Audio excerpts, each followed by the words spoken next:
Welcome to CoreLogic's housing market update for September 2024. The pace of value growth continued to cool through the final month of winter, with CoreLogic's National Home Value Index rising by 0.5%. This was the 19th straight month of rising values at the national level, but the rate of growth is clearly slowing and now less than half the rate recorded at the same time last year. At a high level, there's still more demand for housing than available supply, but the flow of advertised supply and demand are becoming increasingly balanced. Supply levels vary markedly from region to region, with total listing numbers in Melbourne now almost 30% above the previous 5-year average, while total listings in Perth and Adelaide are tracking close to 40% below the 5-year average for this time of the year. Capital growth across the cities remains diverse, but continues to be led by the mid-sized capitals, where values are rising at 1 to 2% each month.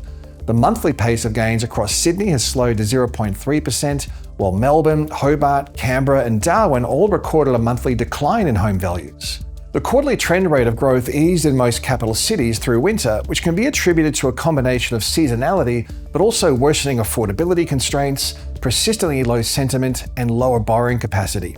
While affordability is improving in markets like Melbourne and Hobart, where values are trending lower, it's hard to see housing values continuing to rise at the same pace in the mid-sized capitals as affordability becomes increasingly stretched, particularly in the context of elevated interest rates, loosening labour market conditions, and cost of living pressures.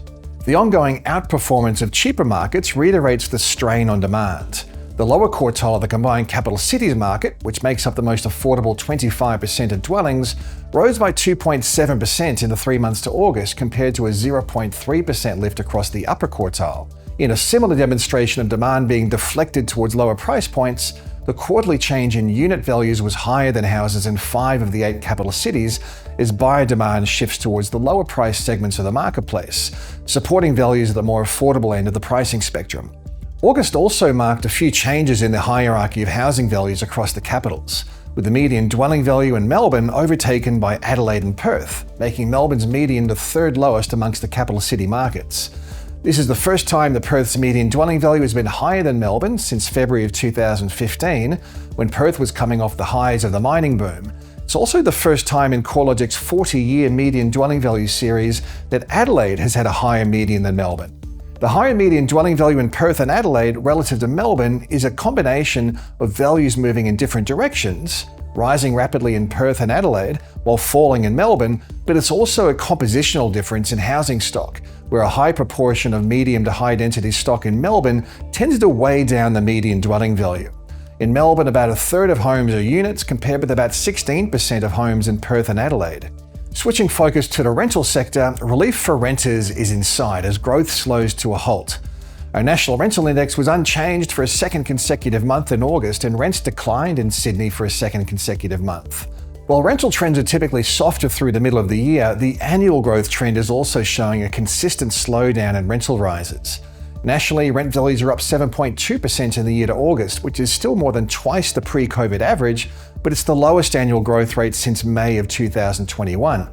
Annual rental growth is now slowing in every capital city market except for Hobart, which is coming off a dip in rent values through 2023.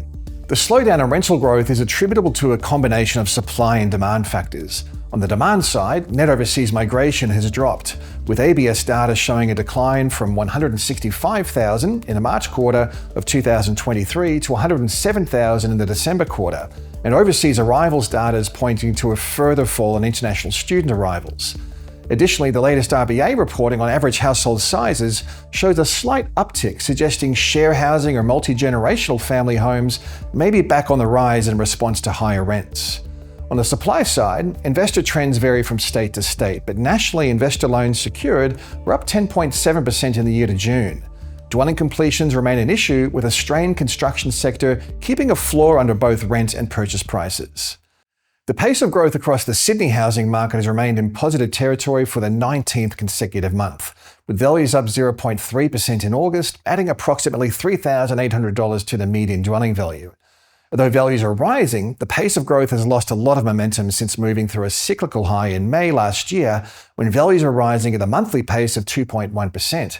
Alongside the slowdown in growth conditions, advertised supply levels are starting to rise, and estimates of purchasing activity have slowed to the lowest level since 2018. We're also seeing rental markets moving into what could be the early phase of a downturn, with Sydney's rental index down 0.3% in August, the second consecutive monthly fall in rents. Looking forward, the national housing market should continue to see modest value increases through to the end of 2024. While there's a clear slowdown in growth, housing values are underpinned by a longer-term lack of new supply, which has been exacerbated by ongoing constraints in the residential construction sector. The latest statement of monetary policy from the RBA highlighted that finishing trades are in short supply, and the public infrastructure pipeline is creating greater competition for labour and input materials, especially across the multi-unit sector. Tight job markets continue to support mortgage servicing, however, a more substantial loosening than expected in labour markets remains a key risk for housing values. Tax cuts and energy rebates are improving household finances, but they may not necessarily translate to a boost in home buying. We did see consumer sentiment tick a little bit higher in August, buoyed by Stage 3 tax cuts, the cash rate remaining on hold for a sixth consecutive meeting, and lower inflation expectations. However, sentiment around dwelling purchases continues to decline despite an ongoing expectation that housing prices will rise further. Housing affordability continues to be a key factor impacting on demand, with a widening gap between what would be considered an affordable home for a household on the median income and the actual dwelling price. CoreLogic puts the estimate of an affordable purchase price at about $500,000 for the median household income, against a median dwelling value that's currently sitting at $802,000. This discrepancy is likely channeled demand towards markets with lower price points, including the unit sector and housing markets located further away from key amenities. Spring sellers should be aware of the differences from market to market. Heading into the spring selling season, there's no guarantee that buyer numbers will rise to meet the seasonal uplift in listings. While total stock levels remain generally low across the country, there are some markets, mainly across Victoria and Tasmania, where total listings are now accruing. In such a varied market, those looking to buy or sell this spring should be conscious of local conditions, such as the number of properties currently on the market, the amount of time properties take to sell, auction clearance rates, and price movements.